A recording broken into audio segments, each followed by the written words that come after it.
Thank you, thank you. What a great privilege to be here as a speaker in this beautiful hall, just built. We are probably the first occupant of this room. Thank you. Thank you, Ambassador Park, for giving us this privilege of appearing here and get to meet all the distinguished people in front of me, and also meeting my old friends. I was very lucky to had a chance to meet so many friends that I already made here when I came several other times to Korea. So I'm very happy to be back again, and this time for a very important reason. Was invited by SK Group to talk about social business and see how it can impact within their group. I met the chairman of the group in Davos, and that led to all this development that we had been doing so far. And we mentioned about the financial crisis in 2008, energy crisis, food crisis, and all the other social crises, poverty, unavailability of healthcare, so many things. It all kind of assembled in a big way in 2008. And everybody hoped that somehow they will disappear. The nightmare will be over, and everything will be fine ever since. It didn't happen, and it's not going to happen. Many things have been discussed since 2008. What's wrong? What happened to the financial crisis? How did it happen? Why did this big meltdown took place? And everybody was so busy trying to find a solution. All those bailout packages, you remember, billions of dollars given to banks and companies to come back to the life again. But it didn't happen. And everybody is busy to come with a short-term solution. Let's go back. Let's get back to the track. And I kept saying that short-term track doesn't take us anywhere. Short-term solution doesn't take us anywhere. Only put us old track. Once you get into the old track will take you to the same big hole waiting for us a couple of years later or 3 years later. So only same destination is waiting for us. So I thought this was a good opportunity. When you have the biggest of disaster, that's also the biggest of opportunity. We didn't look at the opportunity part. We looked at the kind of crisis part. Let's get over the crisis. And I was kind of pushing them, don't try to get over the crisis, because if it goes out, you'll forget all over again. You'll do exactly the same thing you did before, chasing money and forgetting everything else. You remember how it was described when the financial crisis took place? They will say the financial market became a gambling casino. They wanted to gamble, speculate, and make lots of money, doing nothing. What kind of economy is that? You make lots of money doing nothing? Just bet on something? That's not the economy is supposed to be. The economy is supposed to be working, producing, and things like that. So the old-fashioned values kind of disappeared, and we got into a completely different track. And I kept saying that this is a good occasion, first of all, to redesign the system. And within that design, I was saying, why don't you redesign the financial system?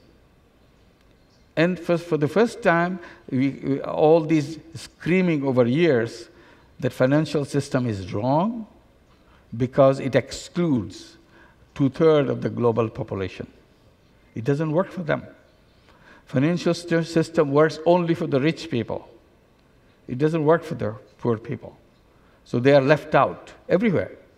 You go anywhere, you'll see the same thing. I said, this is an opportunity to redesign the system, among many other things, make it an inclusive system, so that everybody can be addressed from this system. Nobody paid any attention. They're busy to make money and so on. I said, look, you don't have to go very far to do that. We already have presented so many experiences all over the world became known as Grameen Bank microcredit. It can be done. And Ambassador Park was quoting me, it puzzles me, I hope it puzzles you. This is the puzzle that I was talking about. Why can't we redesign it? Open the door. Because it has been proven everywhere it works. Why can't we include in the financial system so that now we redesign, every banks are available to make it happen? It didn't happen. How did we get into this microcredit thing? Did I do a lot of research in doing that to come up with an idea how to lend money to the poor people? No, not at all. I didn't do any research. I got into it out of desperation. Because situation is so bad at that time in Bangladesh, middle of 1970s, there was a famine going on. You saw some bits of those pictures. Terrible pictures. They didn't show those terrible pictures here. People dying of hunger. So out of that desperation, I was trying to do something as an individual. I was not consulting anybody. I was not appearing in the scene like economists. I was not playing an economist. I was just trying to be a human being, trying to make myself useful to another human being. That's all. Even for one day. I didn't have a big ambition. I just wanted to see if I can do something for another person. If I can be of some use to somebody, even for a day. And I did a lot of little things. What got me into this was a terrible loan sharking that was going on in the village, which is next door to the university campus. And it's so ugly. You couldn't stand that. You feel so humiliated. Right in front of your eyes, things happen so ugly. People exploit the poor people in such a naked way. You can't do anything. And I thought, my God, this is a problem not only in this village, all over the country, all over the world. And we can't do anything about it. Suddenly it dawned on me, I can do something about it. Not for the whole world, but for this village. Something. The idea was a very simple idea. Why don't I lend the money? Instead of people going to the loan sharks, they can come to me. I can give the money.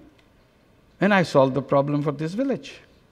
And the money involved was so small, so tiny. It's a pittance. So I thought, I have plenty of money in my pocket, I can do that. So I started doing that. And people loved it. Everybody wanted to borrow money from me instead of going to the loan sharks.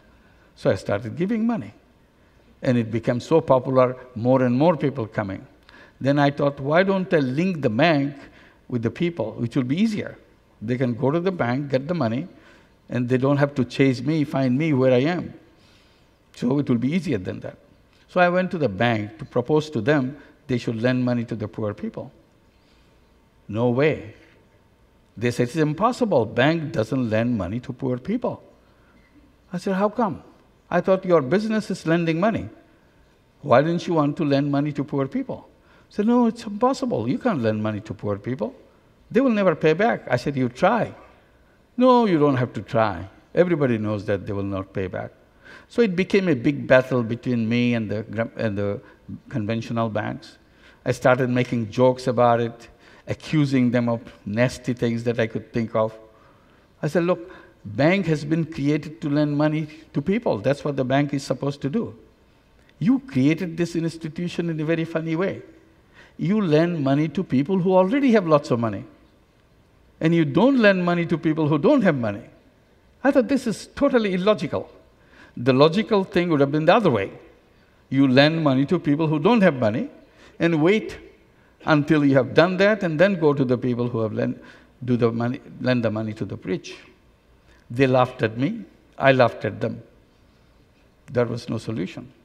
So finally, after months of running around, I offered myself as a guarantor. I said, I'll sign all your papers, and I stand security, and you give the money to people. They didn't know what to say, because this is according to their rule. They could do that.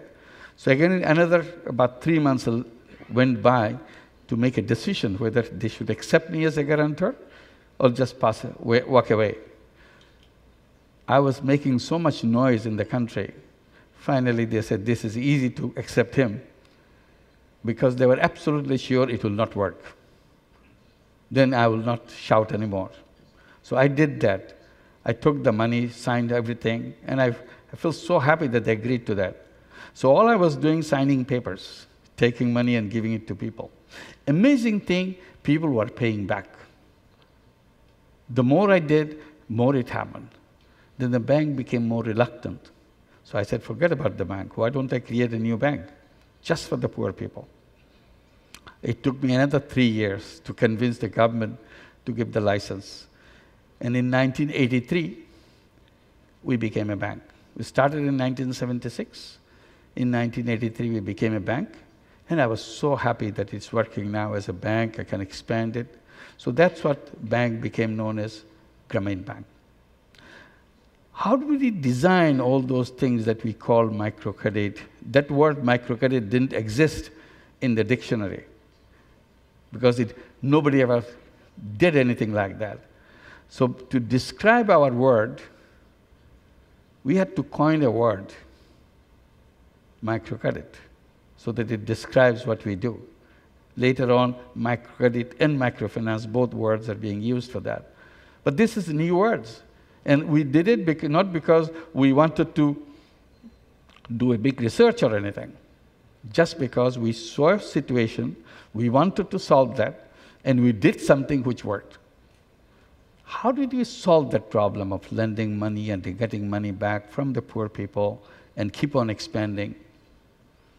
I said, I didn't again spend a lot of time researching how it should be done. What I did,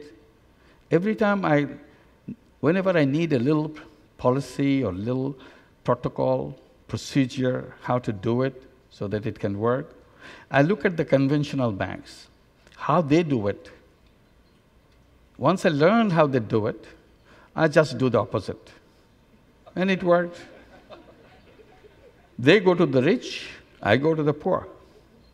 They go to men, I go to women. They go to the city center to do business, I go to the remote village. Grameen Bank, even today, after 37 years, we still don't work in any city of Bangladesh. We work only in the villages. They ask for collateral for any loan they give. The more collateral you can provide, they give you more money. So you have to be rich and super rich to get super money from them. We reversed it. We said, poorer you are, more attractive you are. If you are absolutely poorest, you get the highest priority. So that's what we did. We went to the poorest. We went to the remotest. And it worked. Since we don't have the collateral, we don't need any papers. Since we don't have the papers, you don't need any lawyers. Grameen Bank is the only bank in the whole world which is a lawyer-free. No lawyers are needed. And it works. So that's what the Grameen Bank is, microcredit is. Today in Grameen Bank, we have 8.5 million borrowers. 97% of them are women. And they own the bank. This is not a bank owned by rich people, owned by somebody else. It's owned by the borrower themselves. Then borrowers are women, poor women when they join Grameen Bank. They sit in the board, they make the policy. And it is their money with which is run the bank. We don't take any money from anybody. We don't take any money from the government. We don't take any money from the international agencies. So it's a self-reliant. We take deposits and we lend money. And that's what the Grameen Bank is. People say, well, it may work in Bangladesh, but you'll never work anywhere else. Soon they found out it works everywhere else. Today, Grameen program, Grameen type banking activity works all over the world.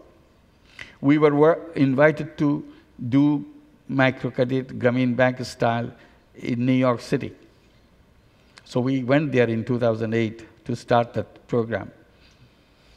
And today, in New York City, there are 6 branches 6 Grameen branches with over 12,000 borrowers.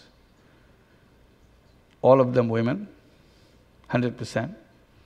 Average loan is $1,500. And this is a city which is buzzing with the loan sharks. They call them payday lenders. If you open a newspaper, you see they advertise themselves, come and take money. If you open a television, they are advertising, come and take money. They are payday lenders. What is the interest rate of payday lenders? 500%, 1,000%, 2,000%. It's a flourishing business. And banks just watch, don't get anywhere near that. So in that environment, we run the Grameen program, 15% interest. So you can imagine the difference, what goes on and what needs to be done. So it became so interesting, many other cities in the USA started coming to us, give us an opportunity to have the Grameen branch in our cities. So we have now branches in Omaha, Nebraska. We have branch in Los Angeles, San Francisco, Indianapolis, Charlotte, North Carolina, and many are coming online to get new branch opening. So while this didn't exist, but people needed it, so people adopted it, people ran it. Many microcredit programs are here in South Korea also, and we had been, my first encounter, first interaction with South Korea came through the microfinance programs that you run here. Many visited us, and I was visiting them. This is how the relationship began. As I was doing microcredit, I saw many other problems among the poor people. So I tried to address those problems. And I did it on my own way. I didn't think about how others do it, how it's written in the book. I never tried to go back to a book. I said, books never talk about it, so what is it? Waste your time. Just do it. Whatever you see can be done. So I concentrated on that. In the process, I created many companies. Every time I see a problem, my instinctive reaction is to create a company to solve that problem. I have not tried any other way. I just went ahead and create a company to do that. So I create one company, another company, continue to create company. And it worked. And I see lots of them. One such company, to give example how it starts, this is one typical. Bangladesh doesn't have electricity. We are 160 million people. Practically 70% of the people have no access to electricity. So after sun goes down, literally the whole country becomes dark. Only the cities are where you have the electricity, few lucky ones. So as I go, since we work in the village, we literally work in the darkness because we don't see. You see kerosene lamps. Little light from the kerosene lamp. Hardly you can see anybody in that light. So I felt terrible that we are in this age and day, we are still in a very primitive kind of living condition with the kerosene lamp. So while I was thinking what to do, immediately came to my mind, why don't I start a business? Business of solar energy. Because this is something available. Technology gives it. I had no knowledge of what solar energy is all about. I just read in the newspaper and so on. I said, let's start a solar energy business. So I created a company called Grameen Energy. What I wanted to do to bring solar home system in the villages. In the beginning, it was such a difficult task. Nobody could understand what a solar energy is. Why you can have electricity out of the sun. They thought we are fooling them. We are cheating them. That you take money, and this is like a magic. You show something, and then disappears. So why should we spend money for that? So it's very difficult to convince anybody that it gives you light. You show them for a while, they think, oh, it will work for a month and so on. Why should I pay so much money just for 1 month or 2 months? We said, no, it will give you light for 25 years, 30 years, no problem. 30 years too far away. They can't wait for that. So we find it very difficult to sell one solar home system per month. When we finally made it, we wanted to make 5 solar home systems per month, and we made it after a while. Then we wanted to make it 10 solar home systems per month. Today, after 16 years of that company working in Bangladesh, we sell more than 1,000 solar home systems per day. And we crossed 1 million homes with solar energy in Bangladesh last November. It took us 16 years to come to that level of 6 million homes. How long will it take to have another million, next million? Less than 3 years, because we built up the speed now. And the third million will be less than 2 years because of this speed. Why did we create this company? To make lots of money? No, we had no idea of making money. That never entered our mind. Only thing I was trying to do is to make sure people have electricity in their home. Once you have electricity, everything happens. You have mobile phone, you have computers, you have television. You are in a modern age once you have the electricity. So once you keep them away from electricity, they stay where they were thousands of years. And then it's also a health hazard to have this kerosene lamp. You inhale fume of that kerosene lamp, and it's a very bad thing for health, for particularly children's health. So we remove all those health hazards and bring that. So these are the nature of the companies that we built one after another. And people wondering, why do I create those companies? I must be making lots of money and I'm not telling them. I said, no, sorry, I don't make any money. I don't have any dividend coming from any company for me, because that was not an intention of that company. Intention of the company is to make sure it solves problem. Luckily for me, big companies became interested. One of the first company that worked with us as a social business was Danone from France. And the subject that we chose for them is to address the problem of malnutrition among the children of Bangladesh. Children of Bangladesh have a very basic problem, malnutrition. Almost half the children of Bangladesh are malnourished. When when a child is malnourished, its physical growth becomes stunted, and mental growth becomes stunted.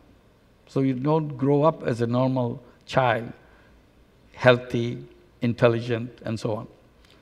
So this is a very bad start for a human being. So we thought maybe we should address this issue. Since Danone wants to work with us, we can ask Danone to address this. So we created a company, social business company, to produce a special kind of yogurt with all the micronutrients in the yogurt and sell it. Make it very delicious, make it very cheap, so that children, poor children can eat it. Once the children can eat it, over a period of time, they regain all the macronutrients and become healthy child. So this is the purpose of the company. Danone will never take any dividend out of it. And they will, over time, can take back the investment money, nothing more than that. And then other companies became interested in doing that, one after another. We started calling this type of business problem-solving business. We gave it a name because people didn't understand what we are doing. First, they thought it's a crazy thing that we are doing. Then, in order to communicate with them, we called it social business, so that it has a distinctive kind of features where it stands. We call them non-dividend company to solve human problems. And it's a non-dividend, but you can withdraw the money that you have invested in the company. After that, no dividend is allowed. So you are totally dedicated to solve human problem. That's the whole purpose of the company. I said, people say it's crazy. Nobody will invest money if you don't make money. You need to have profit. Without profit, nothing will work, because there is no incentive in investing in that. I said, you know what? People give away money. So if you say people will not give money what doesn't bring them money, it's not correct. They are not crazy. I would say other people are crazy who give away money, which will never come back to you. So since people can give away money, people can also invest money. So there's nothing strange about it. I said giving away money, charity, is a very important action from a human being to solve other people's problem. That's what the charity does. But one of the limitations of charity is charity money goes, it never comes back. It does the work, but it doesn't come back. But if you transform this into a social business, then social business money goes out, does the work, and it comes back. And then you can use and reuse it again and again, up to perpetuity. It doesn't stop because you created a business. Creating a business is like building a machine which runs by itself. It doesn't need any refueling because it fuels itself. This is a tremendous change than charity. I said this is a big improvement over the charity. So why don't you try to do that? And you are self-reliant, you are not dependent on anybody to come and help you. In charity, you do it once, and then you go on raising money to do it again. And you do it second time, again you are going around to raise money to do it third time. It's a lot of effort raising money, and it doesn't move very fast.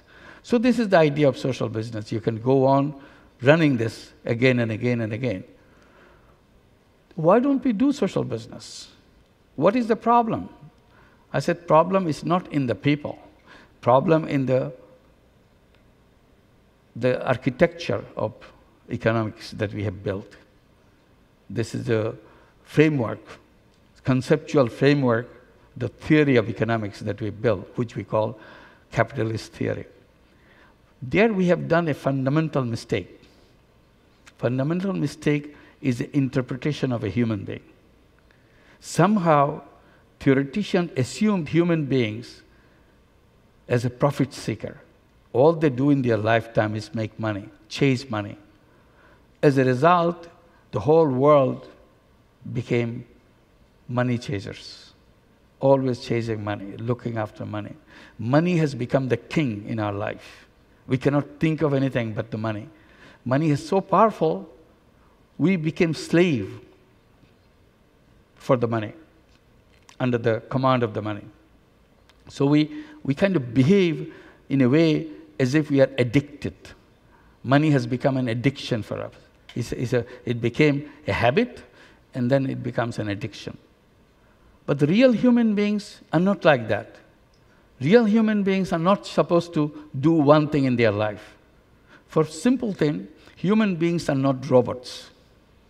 They don't go on doing the same thing over and over again. But theory has made us into robots. Because theory says so that we made the practice that way. All we do is make money. We make thousands of dollars, we make millions of dollars, we make billions of dollars. We don't know where the boundary is. Why do we make all this money? We never asked that. I said, human beings supposedly have the purpose of life. We are here for a very short period. And within this short period, we are supposed to accomplish something. What is that accomplishment? What is this idea, purpose that we are here for? This was never asked. In our schools, we are not taught what are our purpose.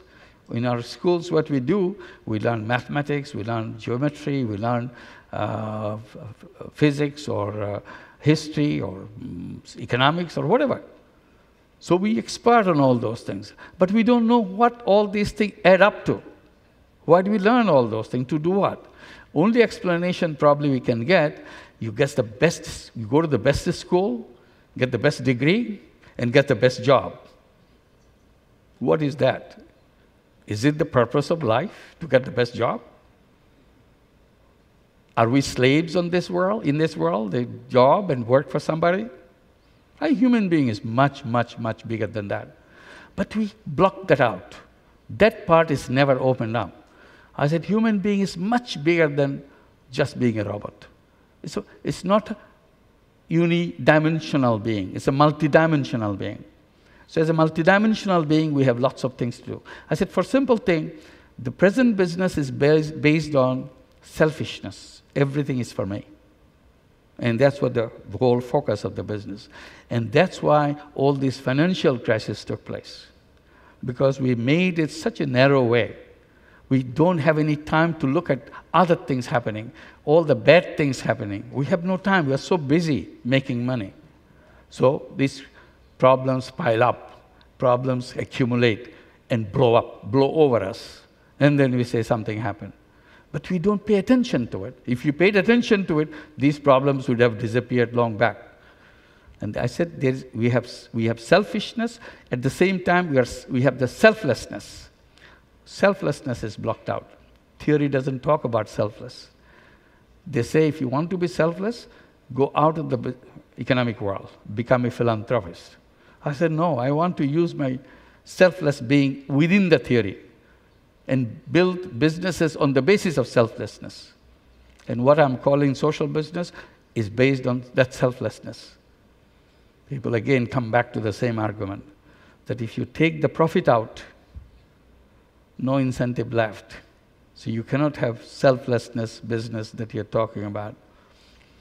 I said, I agree fully with you that making money is a great incentive.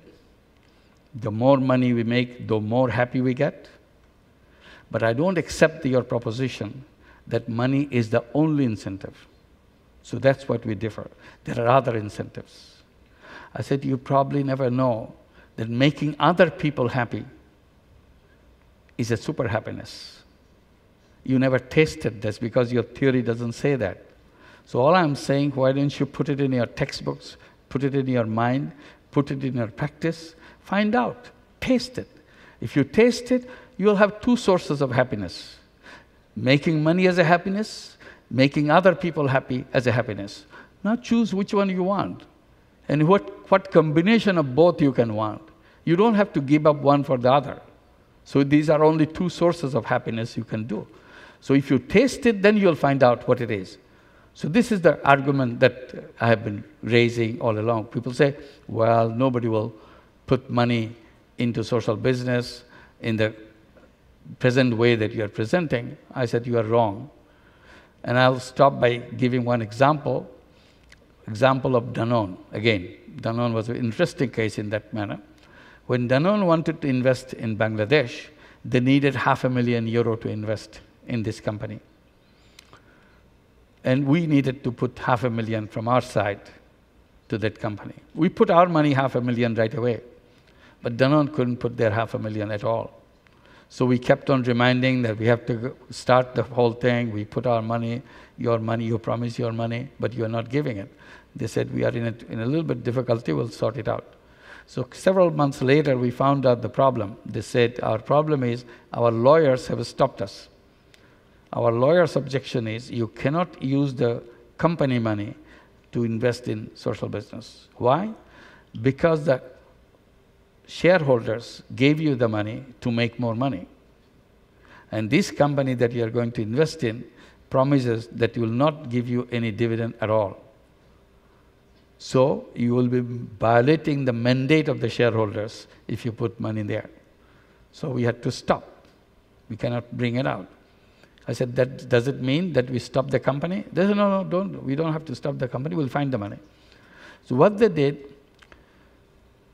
before the next annual general meeting of the shareholders, they wrote a letter to all the shareholders saying that this year company did a very good result, will give you such and such dividend per share, and all the good things they were saying about Danone. And then say, this year we are thinking of investing in a company in Bangladesh. We need €500,000. If any one of you would like to invest your money, the dividend money, part of your dividend money, into that company, please sign up. Here is a box. Tell us what % of your dividend you would like to invest in this company. Warning, this company will never give you any dividend. But this company will solve the problem of malnutrition in Bangladesh for the children. Then elaborated what it does. When the letter went around, they started getting the response. 98% of the shareholders signed up. And the company got 35 million euro. They asked for €500,000, and they got 35 million euro. So much more than what they expected. Then it created another problem. The employees of Danone, all over the world, they work everywhere, all over the world, they got very upset. They wrote strong letters to the management. Do you think we are second-class citizens in this company? You asked the shareholders to participate in this company in Bangladesh. You didn't ask us. Why didn't you ask us? We want to invest it too. So the company wrote another letter to all the employees, and another 30 million euro came up. So in total, they have 65 million euro. And then they created a fund, social business fund, so that they can invest in other social businesses. But this one needs only little money. So they are now operating in 8 different countries, investing in several social businesses out of this fund.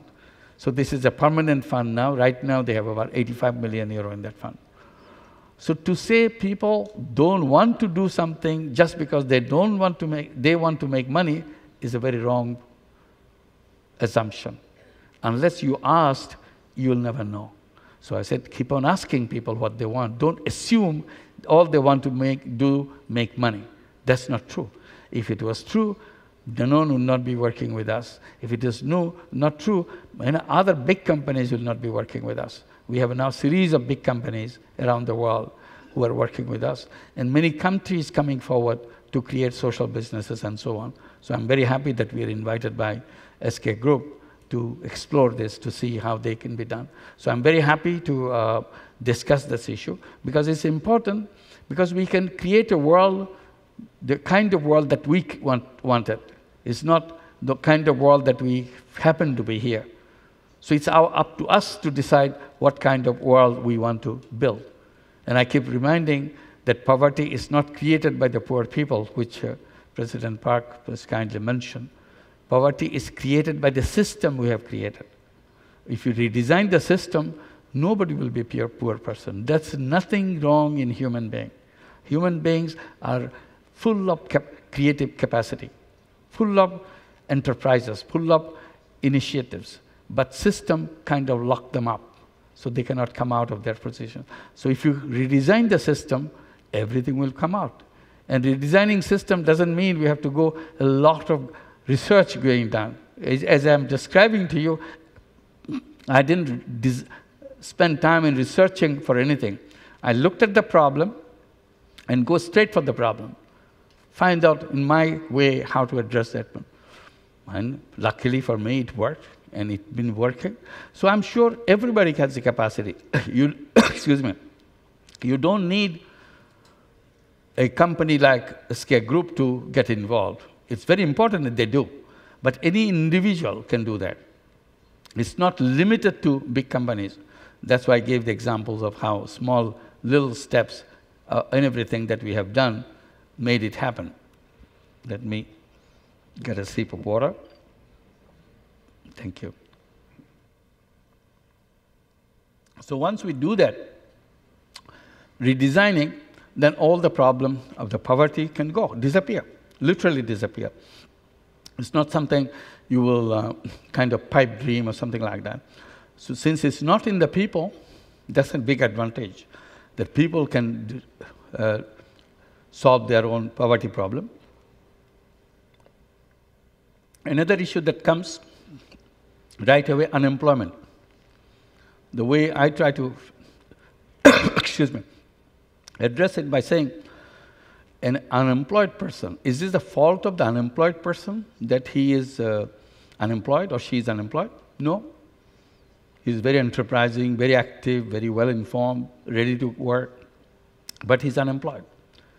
Who pushed him into unemployment? If nothing wrong with that unemployed person, somebody is responsible for pushing it to unemployment. And to me, immediately, is the system that we created unemployment. It's not the fault of the person. I said, should the system punish human being and throw him into waste paper basket or beans, the human being should be throwing the system into the beans. Why should we accept something or create something of a system which punishes people all the time, creates poverty, creates unemployment, and accept as if that is the order of the God? It's not the order of the God. We created that system. It's us to redesign that system. Make a system where not a single person will be poor, where not a single person will be unemployed. And we can do it very soon.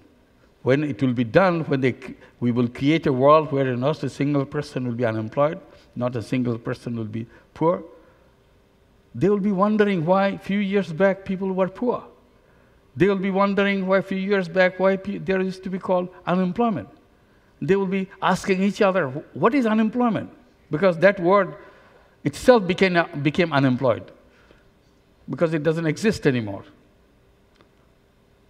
And imagine that kind of situation. You cannot explain why somebody was unemployed at that time, because it is not in the person that created the unemployment. So these are the challenges. If you keep on doing same thing over and over again, big holes are waiting for us.